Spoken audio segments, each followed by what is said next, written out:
Hello friends, welcome to கோல் சமையல். இன்றைக்கி நாம் கருப்பு கொண்டக்கடலையில் கறிக்குழம்பு சுவையில் டேஸ்டான கருப்பு கொண்டக்கடலை குழம்பு எப்படி செய்யலான்றதை பார்க்கலாம். கோல் சமையல் சேனலை சப்ஸ்கிரைப் பண்ணிக்கோங்க. பக்கத்தில் இருக்க ஆளுன்ற பெல் ஐகானை கிளிக் பண்ணிக்கோங்க ஃப்ரெண்ட்ஸ். அப்போ தான் நான் போடுற வீடியோ உடனே உங்களுக்கு நோட்டிஃபிகேஷனில் வரும். கடலை குழம்பு செய்கிறதுக்காக 100 கிராம் அளவு கருப்பு கொண்டக்கடலை எடுத்திருக்கேன். 8 மணி நேரம் கடலையை நல்லா ஊற வச்சு எடுத்துக்கோங்க. குக்கரில் போட்டு கொஞ்சமாக உப்பு சேர்த்து நல்லா வேக வச்சு எடுத்துக்கலாம். சுண்டல் வேக வச்சு எடுத்தாச்சு. ஒரு சுண்டல் எடுத்து கையில் இந்த மாதிரி நசுக்கி பார்த்தோம்னா நல்லா வெந்திருக்கணும். இந்த குழம்புக்கு மசாலா பொருட்கள் எல்லாத்தையுமே வறுத்து அரைச்சி தான் செய்ய போகிறோம். அதுக்கு ஒரு கடாயில் 2 ஸ்பூன் அளவு வர கொத்தமல்லி சேர்த்துக்கோங்க. 1 ஸ்பூன் சோம்பு, 1/2 ஸ்பூன் சீரகம், மிளகு 1/2 ஸ்பூன், காரத்துக்கு தகுந்த மாதிரி கூடவோ குறையவோ சேர்த்துக்கோங்க. 3 கிராம்பு, 1 துண்டு பட்டை, கொஞ்சமாக அன்னாச்சி பூ. இது கூட 2 ஸ்பூன் எண்ணெய் சேர்த்துக்கோங்க. அடுப்பை மீடியம் ஃப்ளேம்லேயே வச்சுட்டு வாசனை வர வரைக்கும் நல்லா வறுத்து எடுத்துக்கலாம். இப்போ நல்லா வறுபட்டுருச்சு. இது கூட ஒரு கைப்பிடி அளவு சின்ன வெங்காயத்தை சேர்த்துக்கோங்க. 4 பூண்டு பல். வெங்காயம் லைட்டாக கலர் மாறுற வரைக்கும் நல்லா வதக்கிக்கோங்க. மசாலா பொருட்கள் எல்லாத்தையுமே வறுத்து அரைச்சி இந்த சுண்டல் குழம்பு செய்கிறப்ப ரொம்பவே டேஸ்டாக இருக்கும்.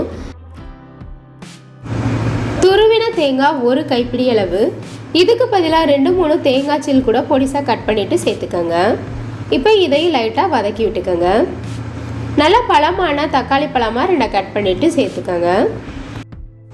தக்காளி நல்லா வதங்கணும். இது கூட கொஞ்சமாக உப்பு சேர்த்துக்கோங்க. அப்போ சீக்கிரமாகவே தக்காளி நல்லா வதங்கிடும். வெங்காயம் தக்காளி நல்லா வதங்கினதுக்கு அப்புறமா ஒரு பிளேட்டுக்கு மாற்றி வச்சுட்டு ஆறுனதுக்கு அப்புறமா ஃபைன் பேஸ்ட்டாக அரைச்சி எடுத்துக்கோங்க. குழம்பை தாளிச்சு வர்றதுக்காக ஒரு கடாயில் 3 ஸ்பூன் அளவு எண்ணெய் சேர்த்துக்கோங்க. கொஞ்சமாக பிரிஞ்சி இலை, கல்பாசி, 1/2 ஸ்பூன் சோம்பு எல்லாம் நல்லா பொரிஞ்சதுக்கு அப்புறமா ஒரு பெரிய வெங்காயத்தை பொடிசாக கட் பண்ணிவிட்டு அதையும் சேர்த்துக்கோங்க.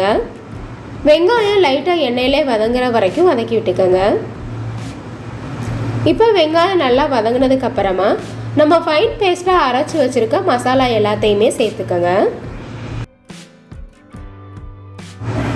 மஞ்சள் தூள் 1/4 ஸ்பூன், மிளகாய்த்தூள் 1 ஸ்பூன், காரத்துக்கு தகுந்த மாதிரி மிளகாய்த்தூள் கூடவோ குறைவோ சேர்த்துக்கோங்க. இதுக்கு பதிலாக மசாலா பொருட்கள் வறுக்கும் போது கூட வரமிளகாய் சேர்த்து அரைச்சிக்கலாம். அடுத்ததாக வேக வச்சிருக்க சுண்டலையும் சேர்த்துக்கோங்க. தேவையான அளவு உப்பு. ஏற்கனவே சுண்டல் வேக வைக்கும் போதும் வெங்காயம் தக்காளி வதக்கிறப்பையும் சேர்த்துருக்கோம். அதனால் எந்தளவு தேவையோ அதுக்கு தகுந்த மாதிரி சேர்த்துக்கோங்க. இப்போ குழம்புக்கு தேவையான அளவு தண்ணி சேர்த்துக்கலாம். நான் சுண்டல் வேக வச்ச தண்ணியே குழம்புக்கு சேர்த்துக்கிட்டேன்.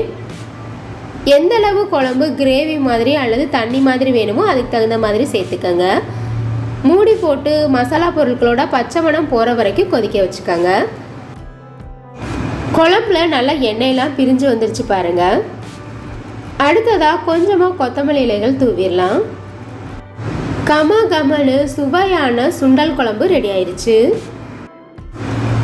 இட்லி, தோசை, சாதத்தோடு வச்சு சாப்பிட்றதுக்கு கறி குழம்பு சுவையில் இருக்க இந்த கருப்பு கொண்டக்கடலை குழம்பு ரொம்பவே டேஸ்டாக இருக்கும். இதே மாதிரி நீங்களும் ஒரு தடவை ட்ரை பண்ணி பாருங்கள். இந்த வீடியோ உங்களுக்கு பிடிச்சிருந்தா கோல் சமையல் சேனலை சப்ஸ்கிரைப் பண்ணிக்கோங்க. லைக் பண்ணுங்கள், கமெண்ட் பண்ணுங்கள், ஷேர் பண்ணுங்கள். பக்கத்தில் இருக்க ஆளுன்ற பெல் ஐகானை கிளிக் பண்ணிக்கோங்க ஃப்ரெண்ட்ஸ். அப்போ தான் நான் போடுற வீடியோ உடனே உங்களுக்கு நோட்டிஃபிகேஷனில் வரும். Thank you friends.